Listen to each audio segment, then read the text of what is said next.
개인적으로 아가서를 접하게 된 거는 유치원 다녔을 때였으니까 몇 년 전이에요. 한 2, 3 아니 유치원에서 일하고 있을 때니까 결혼하고 이제 결혼하고 1년 정도 있다가인가 그때쯤이었는데 아가서란 이 말씀을 가지고 설교를 하는 걸 처음 들었어요.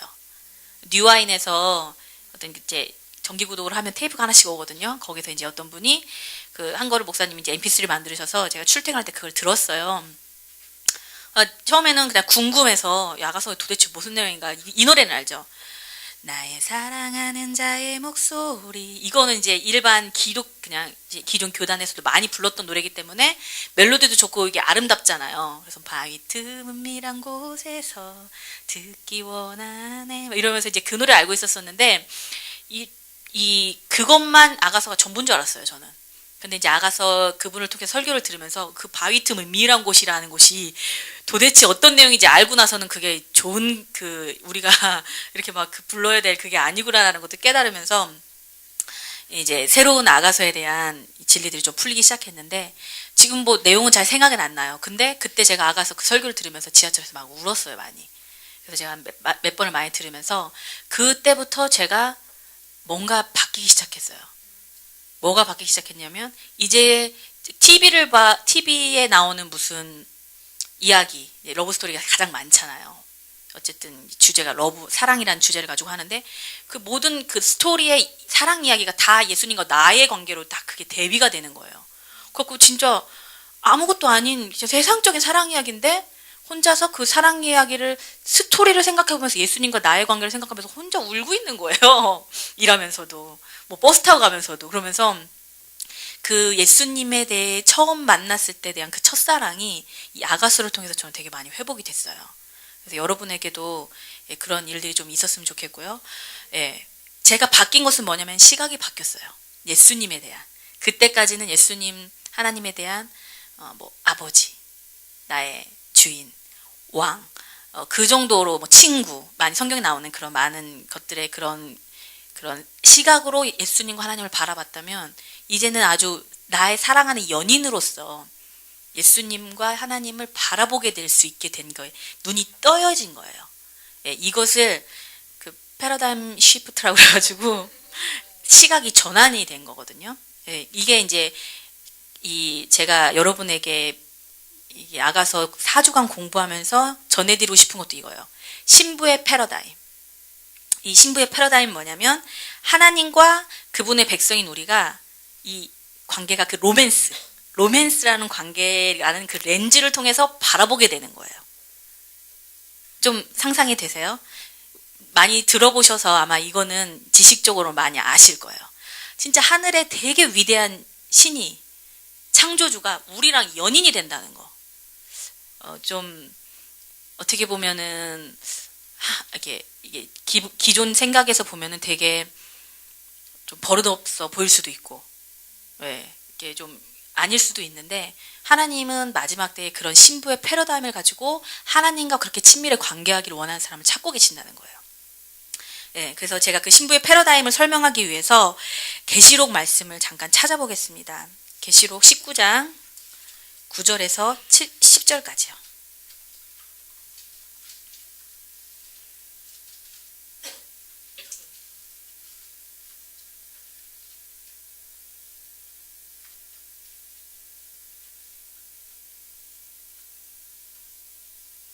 읽어주세요. 제가 읽을까요?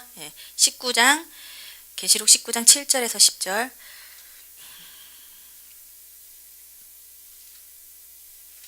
우리가 즐거워하고 크게 기뻐하여 그에게 영광을 돌리세 어린 양의 혼인 기약이 이르렀고 그 아내가 예비하였으니 그에게 허락하사 빛나고 깨끗한 세마포로 입게 하셨은즉 이 세마포는 성도들의 옳은 행실이로다 하더라. 천사가 내게 말하기를 기록하라. 어린 양의 혼인잔치에 청함을 입은 자들이 복이 있도다 하고 또 내게 말하되 이것은 하나님의 참되신 말씀이라 하기로 내가 그 발 앞에 엎드려 경배하려 하니 그가 나더러 말하기를 나는 너와 및 예수의 증거를 받은 내 형제들과 같이 된 종이니 삼가 그리하지 말고 오직 하나님께 경배하라. 예수의 증거는 대언의 영이라 하더라.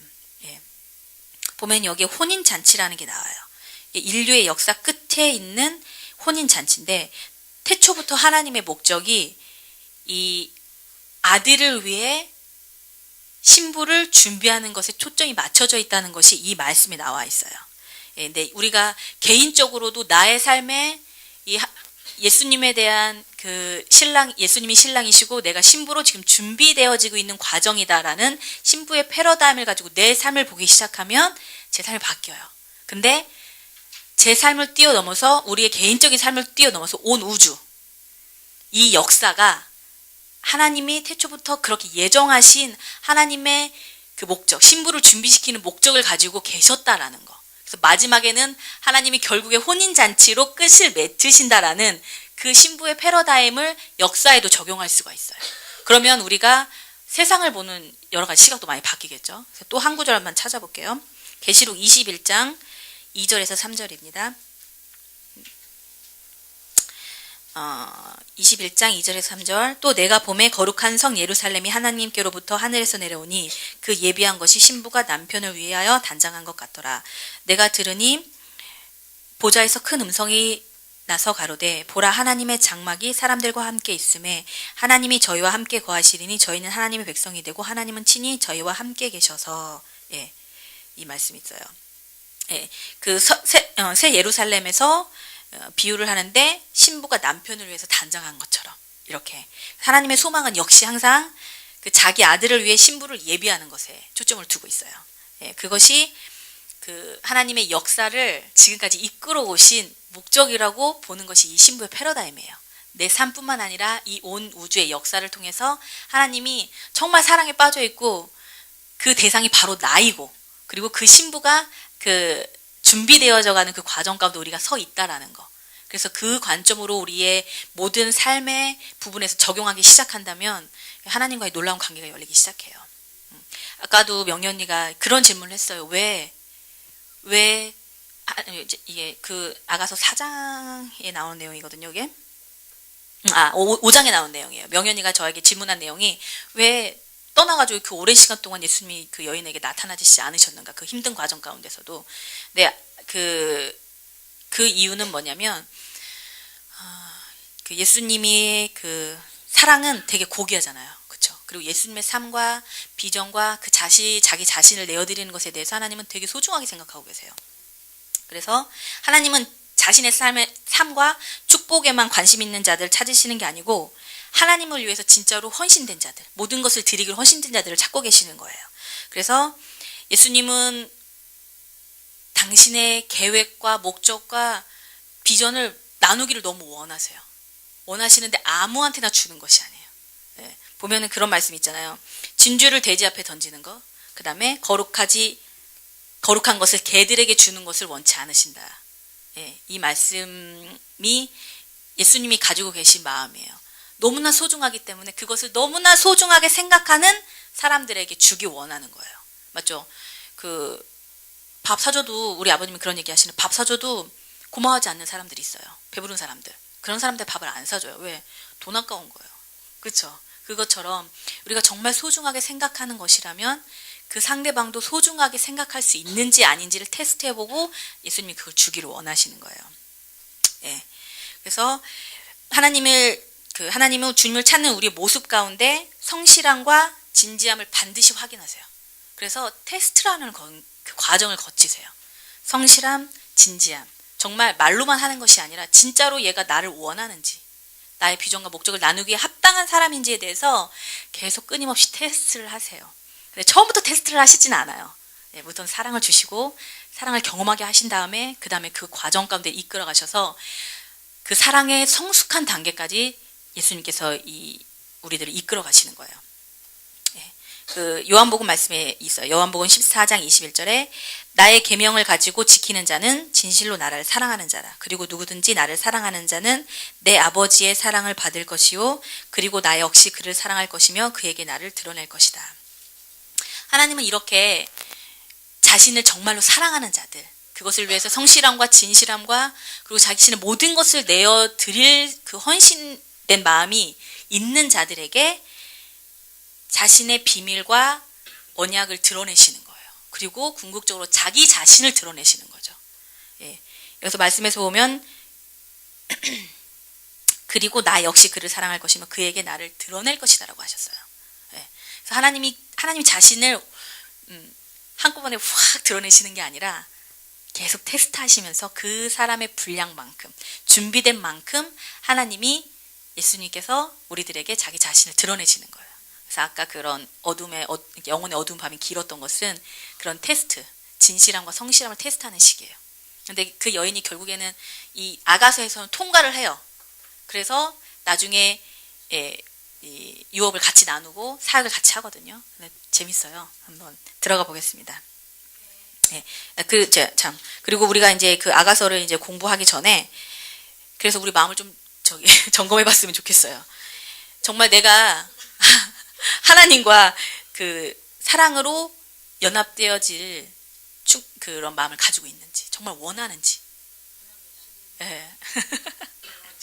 예. 말로는 다 원한다고 할 수 있어요. 예. 근데 주님은 아직도 여전히 2000년부터 아마 찾고 계실 거예요. 그 연합되기를 정말로 원하는 자들.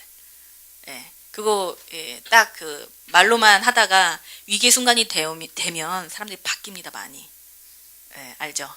예, 그래서 위기의 순간을 꼭 하나님이 딱 그 직면시켜 주세요. 정말 그것을 선택하는지 보시기 위해서. 그래서 연합되는 자들이 저가 되고 여러분이 됐으면 좋겠습니다. 그래서 아가서에 대한 이제 말씀을 들어가기 전에 그 아가서에 대한 역사적인 거나 여러 가지 이거는 그냥 지식적인 건데요. 말씀해 드릴게요. 아가서는 영어로 보면은요. 노래 중에 노래예요. Song of Songs. 많은 노래 중에 노래라는 거예요. 그 기원년전 약 900년 전경에 솔로몬 왕이 이 사랑의 노래를 썼는데 이 아가서의 주제는 신부에 대한 왕의 감정과 사랑이에요. 신부에 대한 왕의 감정과 사랑. 그래서 먼저 이 신부 그 여인이 그 친밀감 안에서 예수님께 나와요. 그 다음에 그리고 나서 그분과 함께 같이 사역하는 거예요. 이 여정을 이렇게 나타내고 있어요. 아가서를 또 공부하는 목적은요. 예수님의 사랑으로 우리가 채워지는 거예요. 이게 가장 큰 목적이고 부수적으로 한번 볼게요. 우리가 어떻게 예수님의 향한 열정 안에서 자라나야 하는지를 보게 되고요. 그리고 하나님께서 우리의 삶을 얼마나 세부적으로 다루시는지 깨닫게 돼요. 그리고 우리의 삶 가운데 여러 가지 모습으로 일하시는 하나님을 분별하도록 준비시켜줘요. 이 여정을 보면 참 우리의 신앙생활과 너무 비슷하다. 아마 오늘 1장 후반절까지 할 건데 그 과정에서도 많이 대비가 돼요. 우리의 신앙의 여정과. 그리고 그 대략적인 스토리 구성이 어떻게 돼 있냐면 총 8장으로 나눠져 있죠. 그래서 1장부터 4장, 그 다음에 5장에서 8장 이제 크게 두 단계로 나눠지는데 두 가지로 구분돼서 그 1장부터 4장까지의 그 전반부는 하나님으로부터 우리의 유업을 받는 거예요. 하나님이 우리에게 부어주시는 것들을 많이 이렇게 경험하게 되고 그 다음에 5장에서 8장까지는 하나님께서 우리로부터 그분의 유업을 받으시는 거예요. 그러니까 어떻게 보면은 주체가 바뀌는 거예요. 1장부터 4장까지 내가 주인이었고 5장부터 8장까지는 그 하나님이 주인이 되시는 거예요. 4장. 그 다음에 5장에서 8장 그 4장으로 이렇게 나눠져 있어요. 그리고 주요 인물이 솔로몬 왕이에요. 솔로몬 왕, 그 다음에 술람미 여인, 그 다음에 예루살렘의 딸들이 있어요. 근데 아까 말했던 것처럼 그 술람미 여인은 그리스도의 신부인 우리를 얘기하는 거고요. 그 다음에 솔로몬 왕은 예수님을 상징하고 있어요. 그리고 예루살렘의 딸들은 미성숙한 신자들. 그 외에도 또 어머니도 있고 아들도 있고 많이 나오는데 그거는 이제 계속 파수꾼도 있고 이러는데 그 나중에 이제 그 본문을 접하게 되면 말씀을 드릴게요. 아가서의 특징이 뭐냐면은요. 비유예요. 그래서 어떻게 이걸 해석하느냐가 또 중요한 관건 중에 하나거든요. 근데 아가서는 상징적이고 비유적인 언어로 쓰여져 있어요. 비유적인 언어를 많이 보면 선지서나 우리가 이게 선지자들이 계시를 받을 때 하나님의 비유로 많이 말씀하시잖아요. 뭐가 보이느냐, 뭐가 보이느냐 하면서 이제 비유적인 걸로 선지서에서 많이 하고 시편도 그 비유를 많이 썼고 계시록 또한 비유가 되게 많아요.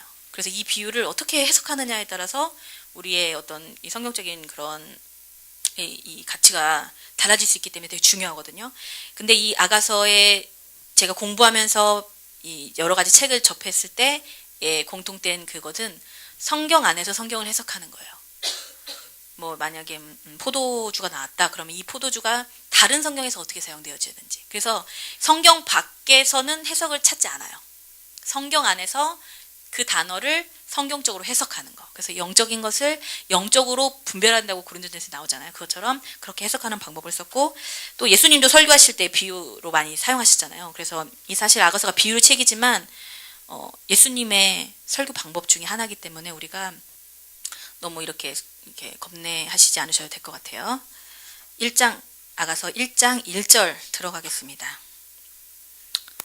네, 읽어주세요. 제가 버전이 좀 쉬운 버전으로 많이 해와가지고 1장 1절 이거 외우실 수 있어요. 금방. 솔로몬의 아가라. 태초에 하나님이 천지를 창조하시는 마찬가지로 되게 쉬운데 아가서 1장 1절은 솔로몬의 아가. 솔로몬이요 몇 개의 노래를 지었냐면은 1005개의 노래를 졌어요. 1005개의 노래를 졌고 500개인가? 500개인가 몇 구절에 그 지혜의 말 잠언서 같은 그런 걸 졌는데 열왕기상 4장 32절에 보면 나와요. 근데 그 중에서 이 아가서가 그 1005개의 노래 중에 가장 뛰어난 노래다라고 해서 뽑힌 거예요. 그러면 경쟁률 되게 센데 뽑힌 거예요. 그래서 그만 이유가 있겠죠. 솔로몬이 이제 성경을 썼는데 세 권을 썼어요. 구약에서. 전도서 있고요. 잠언, 아가서 세 가지를 썼어요. 그래서 이 잠언, 전도서, 아가서 이걸 어떻게 비유를 하냐면 잠언은 그 우리 성소의 바깥뜰을 상징한다고 하고 전도서는 성소를 상징한다고 그러고 아가서는 지성소를 상징한다고 보통 그렇게 신학적으로는 그렇게 얘기를 한다고 하더라고요. 그리고 이 아가서를 읽기 전에 전도서를 이해하는 것이 조금 도움이 되는 게 뭐냐면 전도서 보면 이런 말이 나오죠. 헛되고 헛되며 헛되고 헛되니 모든 것이 헛되다. 전도서 1장 2절에 나오는 말씀인데 솔로몬이 땅에 있는 해 아래에 있는 모든 것을 다 경험한 사람이에요. 그런데 헛되다고 그랬어요. 하나님 없는 삶에 대한 헛됨을 이 전도서에서 얘기하고 있어요. 그렇기 때문에 우리가 아가서로 들어가기 전에 왜 그게 중요하냐면 그래야 땅의 것이 모두 헛되구나. 그럼 우리가 헛되지 않은 그 무엇을 찾아야 되는데 그게 무엇이냐. 그랬을 때 이 하나님 안에 있는 삶에 대한 영적인 가치에 대해서 발견하게 되는 거예요. 혹시 많이 놀아보셨죠? 예. 뭐 우리 목사님도 뭐 많이 뭐 몇 개 빼가 다 해보셨다고 뭐 그런 얘기 하는데 저는 소심해가지고 뭐 놀지도 못하고 뭐 하지도 못하고 그냥 이렇게 했었는데 그 헛되다는 것들을 많이 경험한 사람일수록 진정한 가치에 대해서 더 많이 헌신할 수 있는 그게 동기가 생기더라고요. 그래서 아가서를 들어가기 전에 전도서를 이해하는 것이 좀 도움이 된다고 저는 생각합니다. 그래서 솔로몬의 아가라, 솔로몬에 대해서 잠깐 설명을 해드렸고 이제 1장 2절 들어가겠습니다. 내게 입맞추기를 좀 읽어주세요. 내게 입맞추기를 원하니 내 사랑이 포도주보다 나으니로구나. 네, 그 입맞춤이란 것은요 친밀함을 상징해요. 친밀함. 아무하고나 입맞춤하지 않죠. 우리 아무리 교회에서 친하다고 해도 입맞춤까지 하는 사람은 없어요. 그러네 애기들. 걔네들은 일방적으로 당하는 거고 그런 실질적인 교제라고는 할 수 없어요. 영적인 의미로 입맞춤은요 하나님의 입으로 나오는 모든 말씀을 의미해요. 입이라는 거, 입에서 나오는 말씀, 하나님의 말씀. 신명기 8장 3절에 보면은 사람이 떡으로만 사는 것이 아니요 여호와의 입에서 나오는 모든 말씀으로 사는 줄을 너로 알게 하려 하심이라라고 있어요. 입에서 나오는 말씀. 그래서 그 입맞춤을 하나님의 그 입에서 나오는 모든 말씀이라고 의미를 해요. 그분의 입맞춤은 하나님의 사랑 안에서 우리 마음을 부드럽게 하시는 하나님의 말씀이 풀어지는 것을 의미해요. 그래서 우리가 로고스라는 것이 있고 말씀도 레마라는 것이 있잖아요. 똑같은 말씀인데 그냥 딱딱하게 지식적으로 다가오는 이 말씀이 아니라 내 안에서 풀어지는 거. 이것을 입맞춤이라고 해요. 이 아가서에서 1장 2절에 나오는 지식이 아니라 직접 깨달아 알게 되는 것이며 그로 인해서 잠자고 있던 내 영이 깨어나는 거예요. 말씀으로. 그래서 이 여인에게 이 일이 지금 일어나고 있어요. 예. 그리고 잘 이제 이 문장의 형태를 보면 그분이 내게 입맞추게 하소서라고 간구의 형태로 되어 있어요. 내게 입맞추기를 원하니, 이 표현이 그분이 내게 입맞추게 하소서라고 하면서 직접 얘기한 게 아니라 어떤 대상에게 부탁하는 거거든요. 예. 예. 그래서 이게 이제 간구예요. 기도. 우리가 말하는 기도라고 할 수 있는데 솔로몬도 이런 입맞춤을 경험했어요. 아주 어린 나이에 왕이 됐을 때 꿈으로 하나님 나타나셔서 네가 무엇을 원하냐 이렇게 물어보시잖아요. 예. 여기서도 이 여인이 그렇게 할 수 있었던 건 하나님이 무엇을 원하는지 우리에게 항상 무러보신 하나님이시기 때문이에요. 그래서 꿈으로 나타나서 내가 너에게 뭘 줄까? 너는 구하랴. 그랬는데 예, 솔로몬이 뭐 다 부귀 이런 것도 안 구하고 지혜를 구했기 때문에 하나님 되게 기뻐하셨잖아요. 하나님은 지금도 우리에게 무엇이나 구하라고 좀 말씀하고 계시는 거예요. 신부의 최고의 요청은 딴 거 다 아니고 솔로몬이 지혜를 구했을 때 하나님이 되게 기뻐하셨던 것처럼 이 여인이 구했던 건 뭐냐면 그분의 말씀으로 입맞춰 달라고 하는 그것을 구하는 거예요. 네.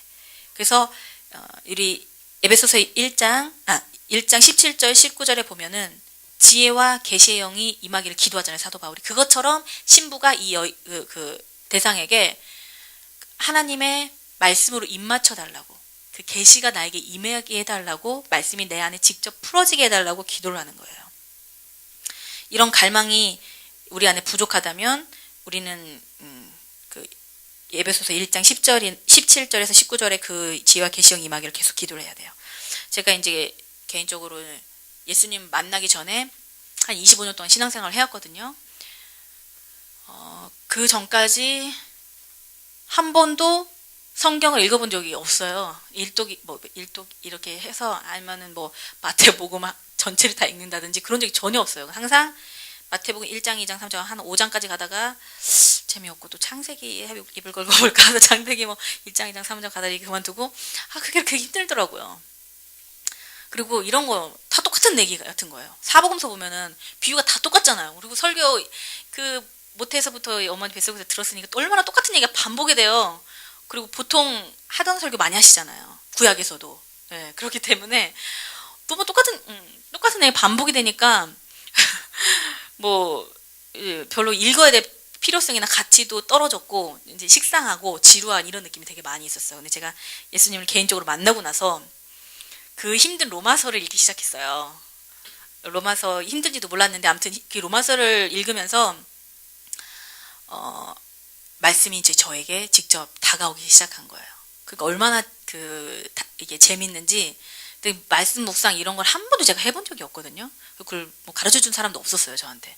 그리고 그 당시에는 목사님도 제가 뭐 말씀 묵상 이렇게 해야 된다 이렇게 저한테 지식적으로 알려주지도 않은 상태였는데 제가 로마서를 딱 읽으면서 너무나 이 말씀이 좋고 나한테 너무 다가오니까 이제 적어야 되겠다 싶어가지고 제 노트가 예전에 그 있는데 로마서 묵상한 노트가 있어요. 제 노트. 이제 제 나름대로. 그래서 오늘 받은 말씀 그리고 나에게 주님이 이 말씀을 통해서 개인적으로 해주신 말씀. 그래서 앞으로 내가 어떻게 할 것인가에 대한 그것들을 적은 게 아직도 집에 있어요. 그게 제가 예수님과의 그 첫사랑을 경험하면서 말씀에 입맞춤을 받은 경험이 있거든요. 여러분도 아마 그런 다 경험이 있을 거예요. 이 말씀이 나에게 막 개인적으로 확 다가와서 하나님의 사랑을 느끼게 해주시는 그 말씀. 예. 근데 여인이 이것을 경험하게 되는 거예요. 그리고 그것을 구하는 거예요. 나에게 그렇게 입맞춰 달라고. 왜 그러냐면 후반절에 보면 당신의 사랑이 포도주보다 낫다.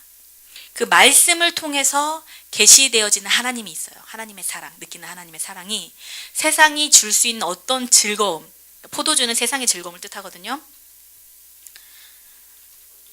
네, 세상의 즐거움을 상징해요. 포도주는.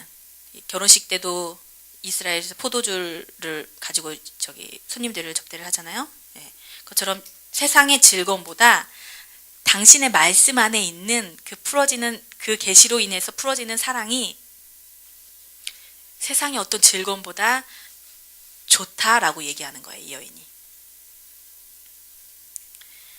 네, 인간은요. 어떤 행복을 추구하고 즐거움을 추구하는 존재로 하나님이 창조하셨어요. 왜? 하나님이 그 즐거움을 추구하시는 분이시기 때문에. 그래서 우리는 계속 어떤 거를 뭔가를 이렇게 채워야 돼요. 우리 뭐 중독 쇼핑 좋아하시는 분들 쇼핑으로 채우고, 노래 좋아하시는 분들은 뭐 노래방 가서 채우고 여러 가지를 막 채우잖아요. 그래서 우리는 무엇인가로 인해 채워야 되는 존재예요.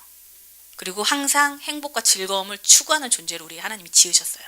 근데 하나님의 안에 있는 그 즐거움, 이 여인이 고백한 거, 세상에 있는 즐거움보다 당신 안에 있는 즐거움이 더 낫다라고 고백을 했잖아요. 근데 분명히 세상에도 즐거움이라는 게 있어요.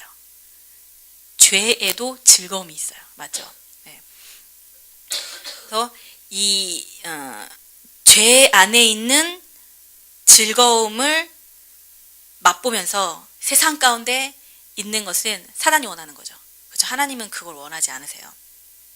사탄은 하나님이 만드신 즐거움을 이렇게 가짜로 모조해서 만든 거예요. 모조해서 우리로 하여금 하나님께로부터 멀어지게 하는 거예요.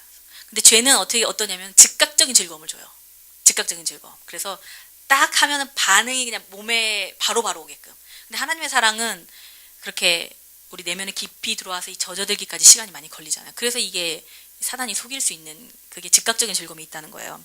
그래서 우리가 죄를 짓는 이유는 하나님께 순종하는 것보다 더 나은 즐거움을 제공한다고 믿는 거예요. 그 죄 안에 우리가 이렇게 행위가 하나님 안에 있는 즐거움보다 더 낫다고 여기도록 사단이 계속해서 그 거짓말로 우리를 이제 유혹하는 거죠. 네, 그래서 우리가 경험할 수 있는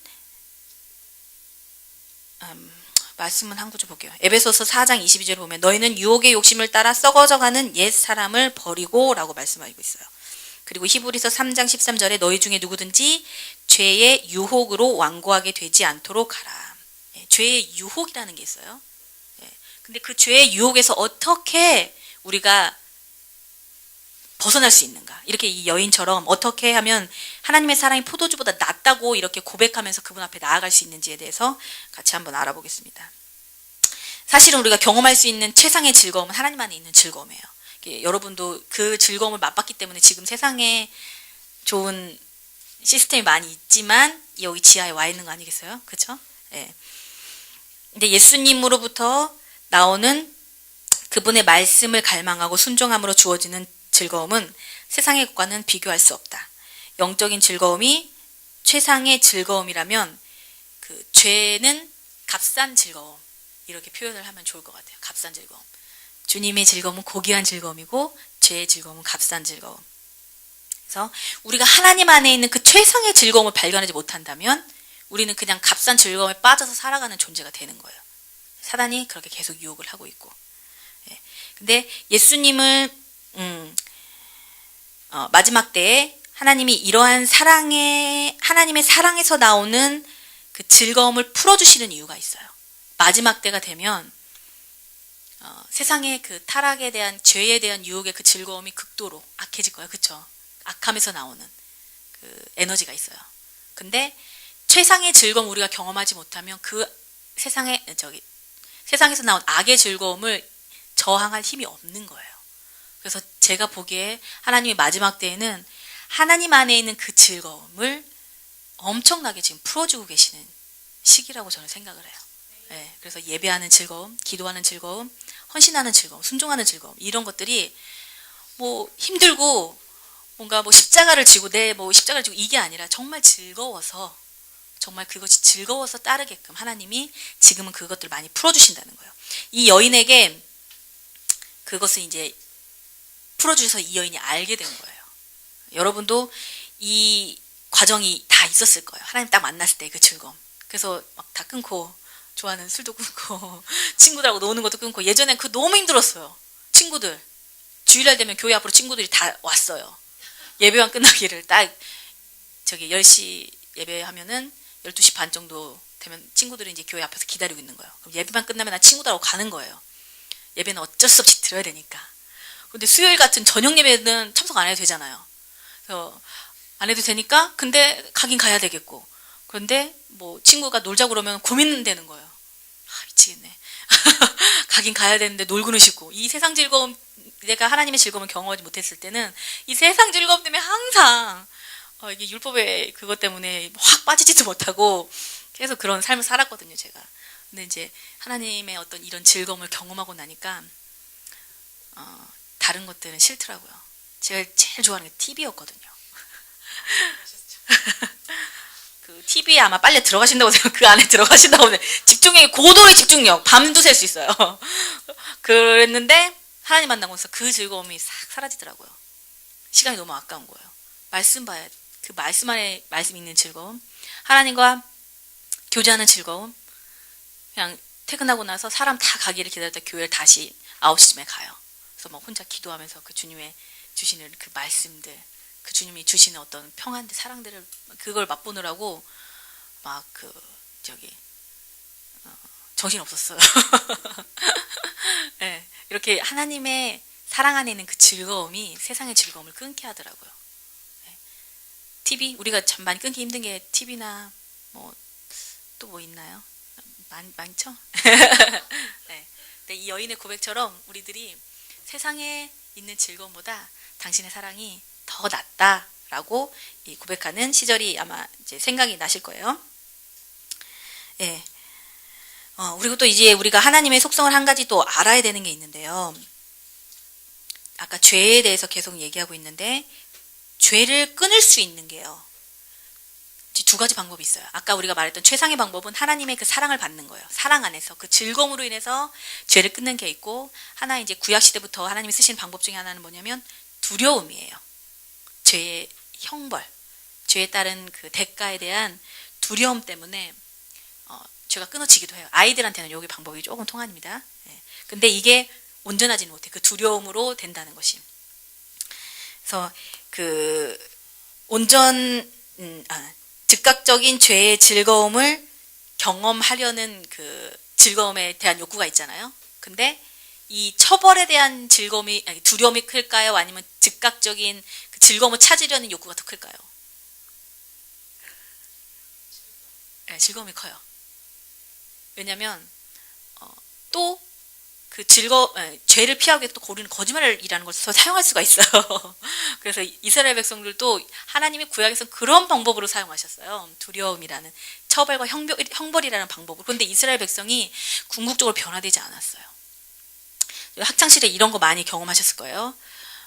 참고서값 5,000원이다 그러면 이제 10,000원이라 이렇게 독창적인 죄를 개발해가지고 부모님이 이제 그 돈을 가지고 좋은데 썼으면 당당하게 달라고 했겠죠. 그렇죠? 좋은데 쓰지 않았을 거예요. 오락실에 간다든지 뭐 학생인데 뭐 이상한 행동을 한다. 신승 언니가 많이 적용될 것 같은데. 예. 예, 우리가 두려움 앞에서는요, 죄가 끊어질 것 같지만 사실은 온전하지 못하기 때문에 또 다른 죄악을 낳게 되는 거예요. 그래서 그 마음 안에 모르게 하면 되지, 부모님 모르게 하면 되지라는 아주 독창적인 그 방법들을 써서 죄를 더 증가시키는, 그래서 계속 죄를 더 증폭시키는 그 역할을 두려움이라는 것이 주더라고요. 근데 이제 하나님은 두려움을 기초로 하는 순종이 아니라 사랑과 믿음을 기초로 한 순종에서 그 순종 안에서 우리가 성장하기를 원하시는 거예요. 네, 성경에서 보면 모세가 이런 삶을 살았어요. 하나님을 두려워서 그런 하나님의 사역을 감당한 게 아니라 하나님께 나간 게 아니라 모세는 믿음으로 하나님의 백성과 함께 고난 받기를 잠시 죄악의 낙을 누리는 것보다 더 좋아했고 그리스도를 위해 받는 수치를 애굽의 모든 보화보다 더 큰 재물로 여겼으니 이는 상 주시는 이심을 바라봄이라. 네, 두려워서 그 모든 것을 버린 게 아니에요. 여기 죄악의 낚시라는 게 있죠. 죄의 낚시를 즐기는 것보다 하나님 앞에 나아가서 상 주시는 이심을 바라보는 게 더 나았다고 해서 그걸 결단하고 나오게 된 이유가 있었고, 사도 바울이 또 그랬어요. 사도 바울은 내 주 예수를 아는 지식이 가장 고상하기 때문이라 내가 그를 위하여 모든 것을 잃어버리고 배설물로 여김을. 네, 사도 바울이 그런 삶을 살았어요. 그리고 마지막으로 우리의 모델이 되시는 예수님이 또 그런 삶을 사셨어요. 예수님으로부터 나오는 사랑은 우리의 모든 감정을 치유하고 죄를 이길 힘을 주는 거예요. 그래서 우리는 두려움 때문에 이게 죄를 두려움의 기초로 한 순종. 이제 벗어나서 이제 정말 사랑에서 나오는 순종으로 그 자리로 나아가야 돼요. 우리 얼마나 많이 지옥 갈까 두려워서 교회 나오고 뭐 재정 뺏길까 두려워서 11조하고 그러신 분들은 없겠지만 아무튼 그 많이 대부분의 사람들이 그런 종교적인 두려움을 하나님 대상으로 생각하고 있어요. 이것은 하나님의 사랑을 경험하지 못했기 때문에. 네, 다윗은요 하나님의 그 주님 앞에 있는 즐거움이 무엇인지 경험한 사람이었어요. 그래서 그 다윗은 왕의 지위와 상관없이 그렇게 하나님 앞에 모든 것을 들을 수 있었고 순종할 수 있는 그 자원하는 마음이 있었습니다. 이제 3절로 넘어가 볼게요. 아가서 1장 3절 읽어주세요. 내 기름이 향기로워 아름답고 내 이름이 쏟은 향기름 같으므로 처녀들이 너를 사랑하느니라. 네.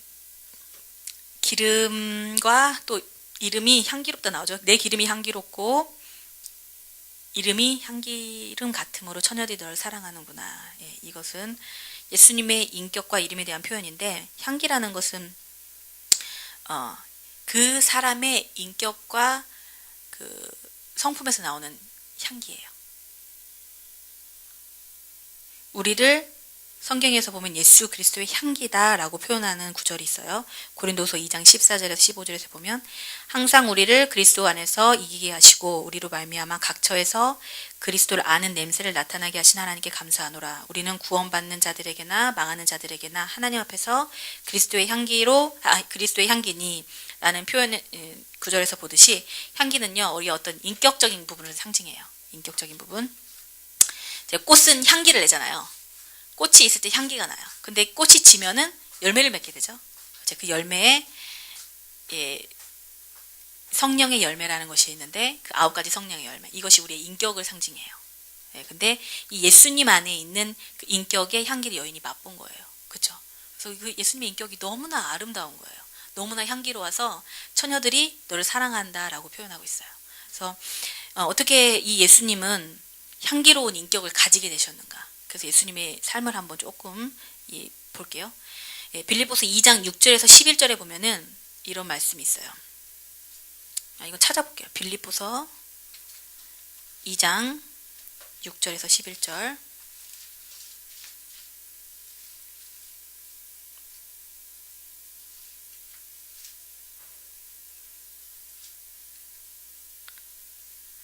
그는 근본 하나님의 본체시나 하나님과 동등됨을 취할 것으로 여기지 아니하시고 오히려 자기를 비어 종의 형체를 가져 사람들과 같이 되었고 사람의 모양으로 나타나셨음에 자기를 낮추시고 죽기까지 복종하셨으니 곧 십자가에 죽으심이라. 네, 여기까지 읽을게요. 예수님이 왜 이런 향기로운 인격을 가지게 되셨냐면은 그분은 자기를 비우셨어요. 그리고 자기를 낮추셨고 죽기까지 순종하셨어요. 그래서 이 여인이 이러한 예수님의 인격을 보게 된 거예요. 그래서 우리도 이러한 예수님의 삶을 본받게 될 때 그분의 인격을 담게 되기 때문에 우리 삶에 아름다운 향기가 나게 됩니다. 아가서 1장 4절 넘어갈게요. 읽어주세요. 왕이 나를 그의 방으로 이끌어 들이시니 너는 나를 인도하라. 우리가 너를 따라 달려가리라. 우리가 너로 말미암아 기뻐하며 즐거워하니 내 사랑이 포도주보다 더 진하니라. 처녀들이 너를 사랑함이 마땅하니라. 네. 그래서 이제 당신을 따라 달려가리라라는 표현이 있어요. 이것은요, 이 여인이 이제 주님의 말씀의 어떤 그 입맞춤을 경험하고 세상의 즐거움보다 그 안에서 나오는 그 즐거움이 더 크다라는 것들을 경험하게 되고 그 다음에 예수님을 만났을 때 그 인격에서 나오는 그 향기를 맛보게 된 거예요. 그리고 나서 내가 당신을 따라 달려가겠다라고 말하는 것은 이제 자기의 인생의 분명한 목적을 발견해서 선포하는 거예요. 내가 이제 당신 안에 있는 그 모든 것이 좋다는 것을 이제 경험했기 때문에 당신을 따라가겠다라고 인생의 분명한 비전과 목적을 선포하는 거예요. 그 다음에 우리라는 표현이 있어요. 그 전에는 뭐 개인적이었는데 우리라는 표현이 나오는데 우리라는 표현으로 그녀는 이제 혼자가 아닌 다른 믿는 자들과 함께 예수님께 나아가기를 원하는 것을 나타내고 있어요. 그리고 여기에도 왕이라는 표현이 나와요. 왕. 예수님을 연인으로 사랑하는 자로 인식하면서 동시에 예수님이 왕이시라는 것을 발견하게 돼요. 그래서 왕이 그분의 방으로 나를 이끌어 들이신다. 그분의 방은 침실이에요. 침실. 은밀한 처소. 은밀한 처소. 그래서 그 왕 앞에 섰을 때에 이 왕과의 그 친밀함 가운데 여인이 또 여러 가지 또 발견하게 되는 게 있어요. 이제 왕은 궁극적으로 그 방에서요 무엇을 하시냐면 은밀한 그 시간 속에 그 여인의 삶을 다듬고 계시는데 우리의 그 속사람을 다루시는 거예요. 우리의 속사람. 그리고 속사람을 다듬으시고 세워주는 역할을 해요. 왕이라는 존재와 친밀한 관계를 맺는다는 자체라는 것은 어떤 의미인지 제가 아가서 할 때 그런 비유를 좀 썼는데 미국의 백악관의 그 대통령 아들이 그 대천 시골의 오해진에게 관심이 있다라는 거예요. 그래서 이렇게 백악관에 가서 걔를 만난다는 거예요. 그게 그 왕과 이 여인의 그 관계에 들어있는 의미거든요. 그럼 이 여인이 얼마나 세워질까요? 그쵸? 그렇겠죠. 우리 이명박 대통령만 오셔도, 그렇죠. 예. 예, 대박 사건. 그것처럼 왕하고 이 여인이 친밀한 그 방에 들어간다는 그 자체가 바로 속사람하고 이 속사람이 세워지는 일이 이루어지고 있는 거예요.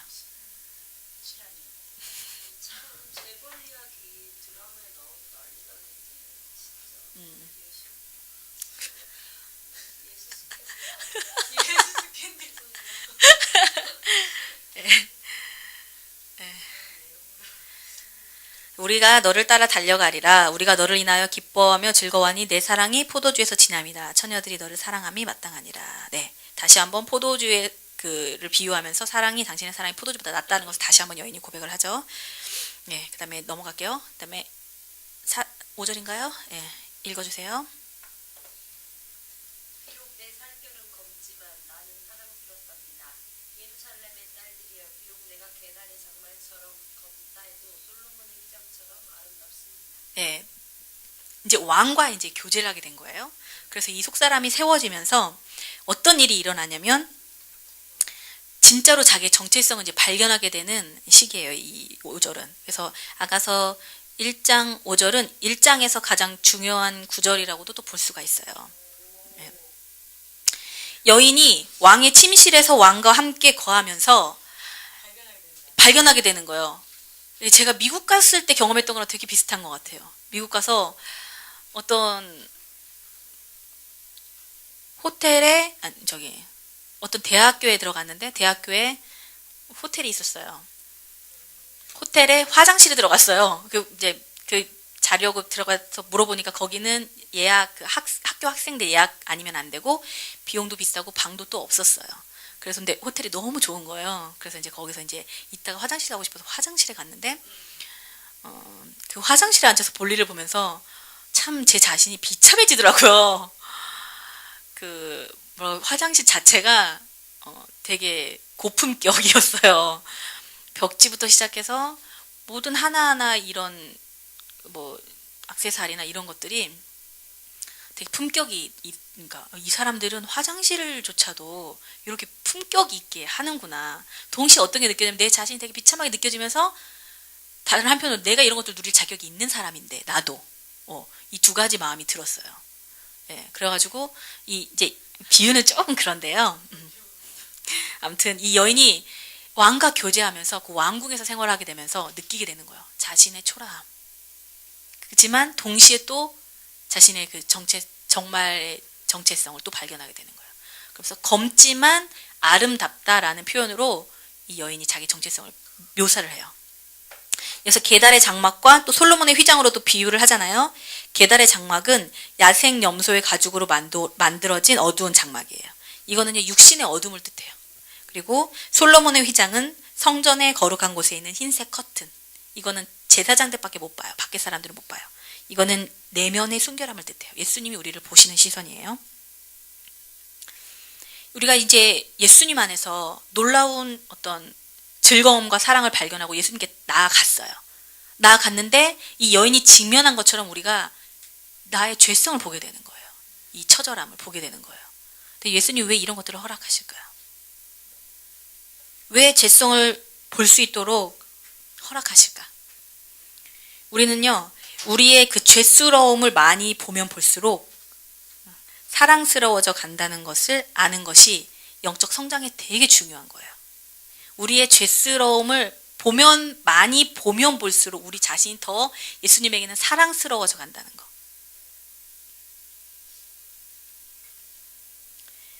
예.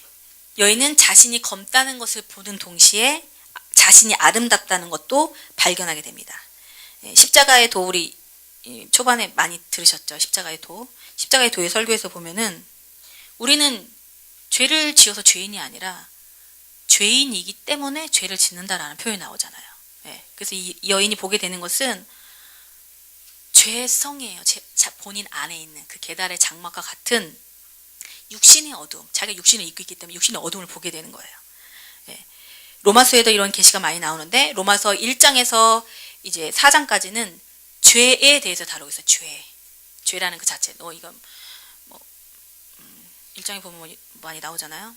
넌 뭐 수군거리는 자고 뭐 비방하는 자고 교만한 자고 뭐 그래서 막 그 죄에 여러 가지 열거를 하고 나오잖아요. 그러면서 아 내가 죄가 있구나, 이런 죄에 있구나라고 깨닫게 되지만 궁극적으로 4장에서 8장까지 주님이 다루시기 원하는 것은 그 죄인에 대해서 다루시는 거예요. 죄성, 우리 안에 있는 죄성. 예. 예수님 안에서 우리가 온전히 의로운 사람이라는 것을 믿음으로 받아들이기 위해서는요, 우리가 얼마나 죄인인지에 대해서 먼저 깨달아야 돼요. 그게 없이는 예수님의 그 십자가를 온전히 믿는 믿음 안에서 우리가 온전함까지 갈 수가 없어요. 예레미야가 이런 말을 했어요. 예레미야 17장 9절에 보면은 만물보다 거짓되고 심히 부패한 것이 마음이다. 누가 능히 이를 알겠냐라고 표현해요. 우리가 이해할 수 없을 만큼 우리 안에 죄가 많이 있어요. 인정하시나요? 네. 우리가 이해할 수 없는 부분에 더 큰 용량의 죄가 우리 안에 있어요. 그리고 누구도 우리 안에 보여지지 않는 죄의 영역의 깊이를 알 수가 없어요. 네. 아담에서부터 그 죄의 뿌리가 우리 안에 내재되어 있기 때문에. 사도 바울이 놀라운 고백을 하죠. 가면 갈수록. 사도 바울이 이제 예수님을 만나고 나서 얼마나 이렇게 막 영적인 막 체험하고 막 장난 아니잖아요. 성숙해져가는 그 과정 가운데 있는데 맨 처음에는 자기가 뭐 성도 중에 지극히 작은 자다. 그리고 또 그거는 맨 마지막에 하신 거예요. 그다음에 뭐 만삭되지 못하게 난 자처럼 자기를 표현하기도 하고, 그다음에 사도 중에 가장 작은 자다라는 표현을 했고, 그다음에 예수께서 죄인을 구하시려고 세상에 임하셨다. 죄인 중에 내가 괴수다. 이렇게 표현을 해요. 가면 갈수록 어때요? 강도가 제가 죄인이라는 것을 계속 더 깨닫는 거예요. 이게 거짓 겸손일까요? 네, 사도 바울은 예수님의 비단으로 계속 걸어간 사람이에요. 근데 그 빛이 자기 자신 안에 더 많이 들어올수록 우리 안에 있는 그 어두움이 더 많이 드러나게 되는 거예요. 네, 그래서 우리는 주님께 나아가면 나아갈수록 겸손할 수밖에 없는 존재가 우리예요. 저희 아빠가 맨 처음에 하나님을 만나고 어떤 가서 집회 같은데 참석을 하셨는데 마지막 날 하나님한테 은혜를 주셔가지고 뭐 이렇게 그런 일이 있었을 때요. 앞에 나와서 기도하고 막 이랬었는데 갑자기 하나님이 아빠에게 환상을 하나를 보여주셨어요. 근데 땅에서부터 하늘까지 뭔가 사다리처럼 쫙 쌓여 있는 게 보이더래요. 그래서 아빠가 이게 뭡니까? 그랬더니 네 죄다 그랬대요.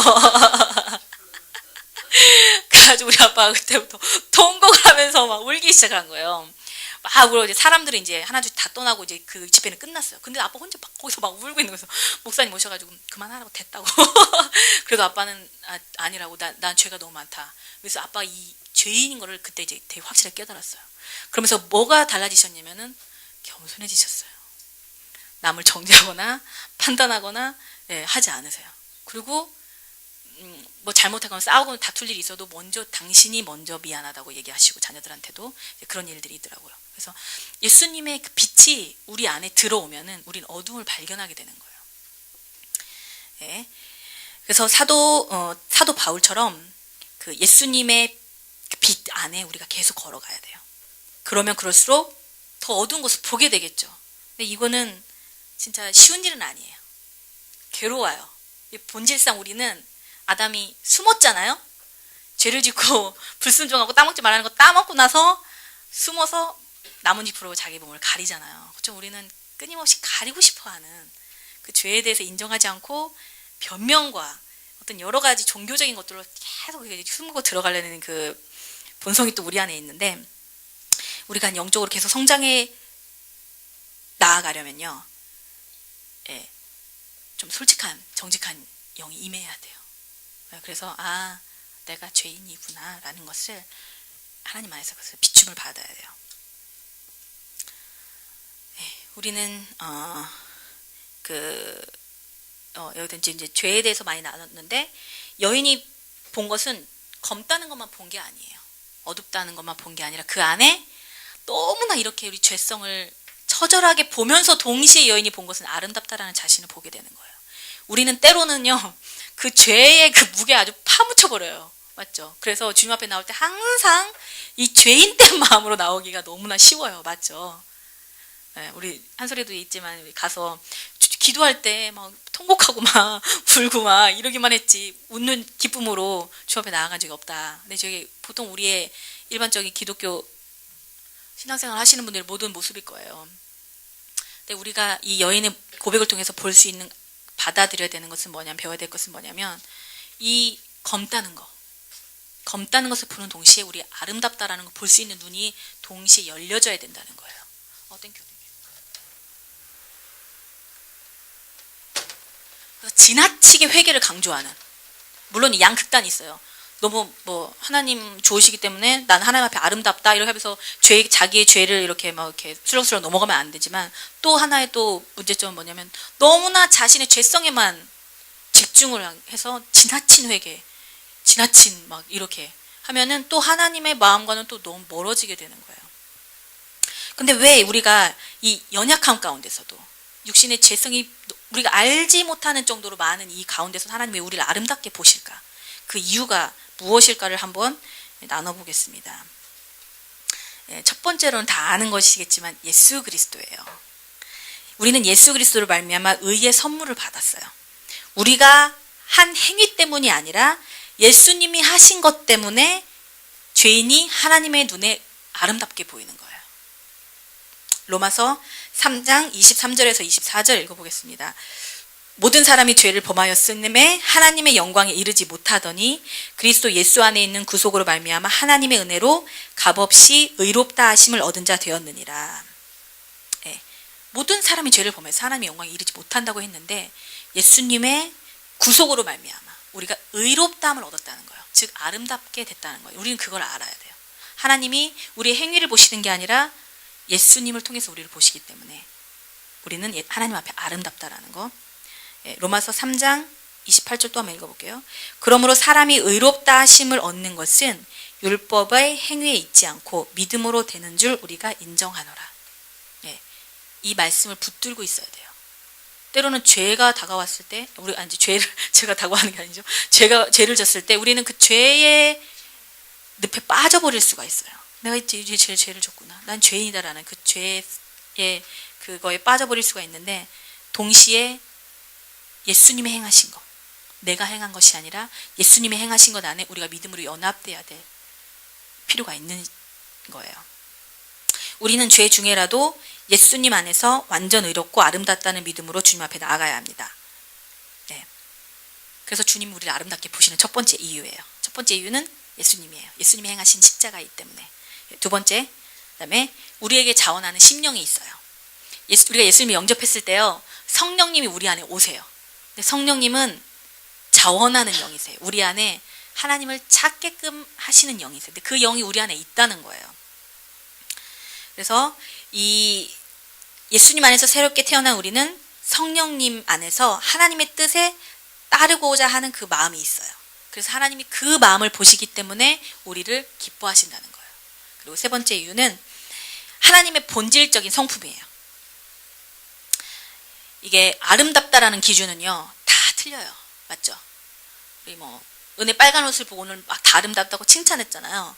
근데 저 옷을 보고 아름답지 않다고 하는 사람이 1000명 중에 1명은 나올 수 있어요. 맞죠? 그리고 우리 전도사님 다 멋있다고 잘생겼다고 하지만 1000명 중에 1명은 아니라고 얘기하는 사람이 분명히 또 있을 거예요. 왜? 아름답다라는 기준은 개인적인 것이기 때문이에요. 근데 우리 마음이 아름다우면 우리가 막 즐겁고 하면은 주위 사람들 무슨 반응해도 대충 다 좋게 보이잖아요. 근데 우리 마음이 막 상해 있고 짜증나 있고 이랬을 때 조금만 건드려도 그때는 이제 큰일 나는 일들이 많이 벌어지는데, 하나님은요 본성 자체가 아름다우신 분이세요. 그렇기 때문에 하나님의 눈으로 보는 것은요 아름다워요. 네. 좀 동의하십니까? 네. 아름다움은 왜냐하면 개인적인 거기 때문에. 그래서 하나님이 우리를 보실 때는요 아름답게 보는 거예요. 우린 지체를 볼 때 때로는 안 좋은 것들이 더 많이 보일 때도 있어요. 그거는요 지체가 안 좋기 때문이 아니라 내가 안 좋기 때문이에요. 네, 저 맨날 싸웁니다. 네, 그 하나님의 아름다운 마음이 우리 안에 좀 부어져야 되겠어요. 그리고 네 번째로, 하나님이 왜 우리를 아름답게 보시냐면요, 예수님의 신부로서의 우리의 영원한 운명이에요. 아까 그 신부의 패러다임 하면서 마지막 날에 하나님 원하시는 건 결국에 어린 양의 혼인잔치에 신부가 준비되어지는 거. 이 관점을 가지고 역사를 이끌어가고 계시잖아요. 그게 우리의 운명이에요. 어쩔 수 없이 우리는 신부로 준비되어지게 될 운명. 이게 하나님이 섭리예요. 태초부터, 창세 전부터 예정하신 우리의 운명이기 때문에 하나님의 은혜 안에서 우리는 지금 신부로 앉아있는 자들로 보시는 거예요. 하나님께서는. 그래서 아까 그 패러다임으로 하나님이 우리를 보시기 때문에 우리는 그분 안에서 아름답다라는 거. 이러한 시각을 가장 많이 볼 수 있는 게 우리 예언사역이에요. 지금 자신의 상태와 상관없이 하나님의 말씀은 정말 다르게 임하시더라고요. 맞죠? 내 상태는 제가 너무 연약한데요. 근데 강한 자라고 말씀하시고, 또 이렇게 영적은 불이 다 꺼져가고 있는 상태인데 막 불이 있다고 그러시고. 예언사역과는 많이 세워지잖아요. 그것처럼 하나님의 그 렌즈, 하나님의 시각은 영원한 신부로서의 시각을 가지고 우리를 보시는 거예요. 그래서 우리가 예언사역을 남들이 하는 것도 많이 들어보세요. 그러면 하나님의 마음 많이 받으실 수 있을 거예요. 그래서 우리가 연약한 그 죄성 가운데서도 하나님 앞에 아름답게 보일 수 있는 그 네 가지 이유를 설명했죠. 하나는 예수님이에요. 예수님께서 행하신 그 십자가 꼭 붙드셔야 돼요. 이거 못 붙드시면 하나님께 나아가기 참 힘들어요. 그리고 두 번째로는 뭐죠? 우리에게 자원하는 심령이 있다는 거, 성령님이 주시는. 그다음에 세 번째는 하나님의 본성, 본질적인 아름다움 성품 때문에. 그리고 네 번째는 신부로서의 준비되어진 우리의 운명이에요. 그래서 아까도 베드로 얘기 많이 했는데 베드로 예를 들어서 조금 설명을 더 첨가를 할게요. 이렇게 베드로가 주님을 따랐잖아요. 수제자였잖아요. 그래서 다 주를 버릴지라도 나는 주를 버리지 않겠다라고 아주 이렇게 막 주님에 대한 충성파였는데, 완전 충성파였는데 주님을 부인했어요. 세 번이나 부인하고 나서 그 베드로 자신이 어땠을까요?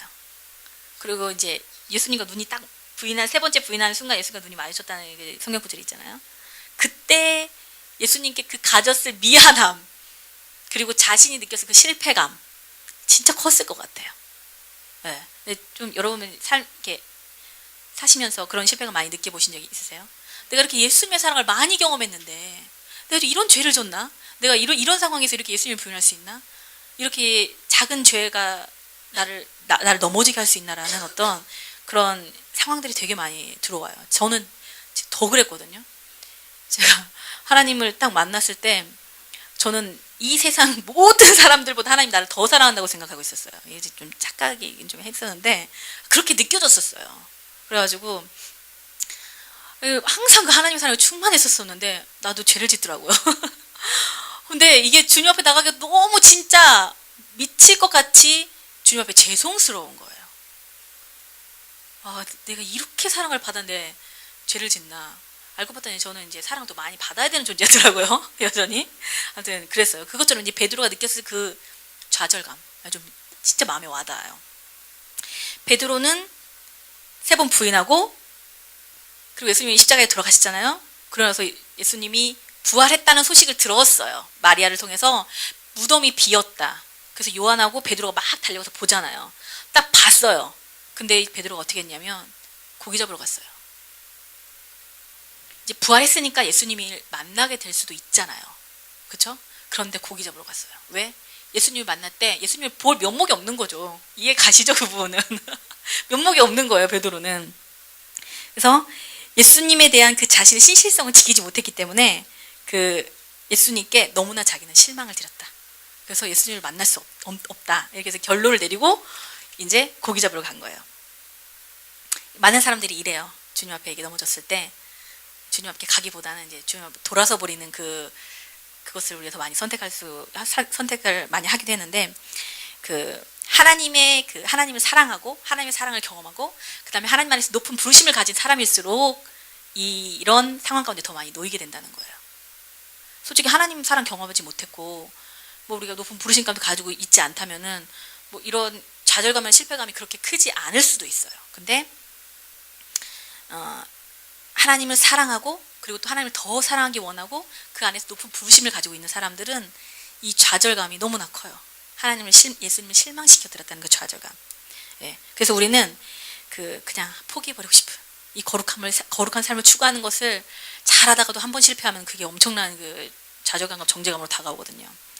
근데 이 사도였음에도 불구하고 고기를 잡는 어부로 다시 내려가 버려요. 베드로가 그 자신의 높은 비전을 포기해버려요. 예. 그러니까 우리도 실패의 고통을 느끼지 않으려고 그냥 적당히 예수님과 교제하고 그냥 적당한 부르심 가운데 살아가고자 하는 그 욕망이 있어요. 왜? 그 실패의 고통이 너무나 크기 때문이에요. 네. 그래서 하나님은 화가 나셨어. 내가 그 실수했기 때문에 화가 나셨고 나에게 실망하셨고 슬퍼하시고 때로는 심지어는 경로하신다. 이렇게까지 생각하시는 분들이 되게 많아요. 네. 그래서 다시 힘을 내서 주님 앞에 다시 나아가는 그 힘을 내서 주님 앞에 나아가기보다는 그냥 예수님에 대한 헌신을 이제 포기하고 그냥 적당히 1순위가 아니라 그냥 2순위의 삶을 살아가는 거죠. 예수님과 교제도 그냥 적당히, 예배 때도 그냥 적당히 뒤에 앉아서, 너무나 예수님이 다가오면 또 자신이 실수에 대한 그 두려움, 실패에 대한 두려움 때문에 그렇게 예수님의 교제나 자신의 삶의 비전이라는 부분들에서 포기하고 뒤로 물러나는 경우가 되게 많이 있어요. 근데 예수님이 이제 부활 후에 베드로에게 찾아가셔서 그런 말씀하셨죠. 너가 나를 사랑하냐고. 그 질문을 왜 하셨을까요? 그것도 3번이나 아까 말했던 것처럼 베드로가 3번 부인했기 때문에 3번에 대한 그 실패를 3번에 대한 사랑하는 그 신실성이 자기 자신 안에 있는 아까 말했던 자원하는 심령이, 예수님을 사랑하는 심령이 베드로 안에 있다는 것을 베드로 자신에게 알려주기 원하셨던 거예요. 예수님께서는 부인하기 전이랑 부인했을 후랑 똑같이 베드로는 교제하기 원하셔요. 우리가 실수하거나 죄를 지면 다시 주님이 나랑 교제하고 싶지 원치 않으실 거야라고 생각하는데요. 예수님이 베드로를 찾아가신 이유는 그 전이랑 똑같은 교제를 원하셨던 거예요. 예수님 마음 좀 아시겠어요? 네. 그래서 예수님은 우리의 행위를 보지 않으시고 그 자원하는 심령을 보신다는 거예요. 그래서 베드로가 여기에서 너무 검다는 것에 초점을 맞추고 있었어요. 근데 예수님 오셔서 뭐라고 말씀하시면 너는 아름답다라고 말씀하시는 거예요. 너 안에 자원하는 심령이 있기 때문에 너가 나를 사랑하는 그 작은 마음이 나를 아름답게, 나를 기쁘게 한다라고 예수님이 베드로에게 직접 말씀하시는 거예요.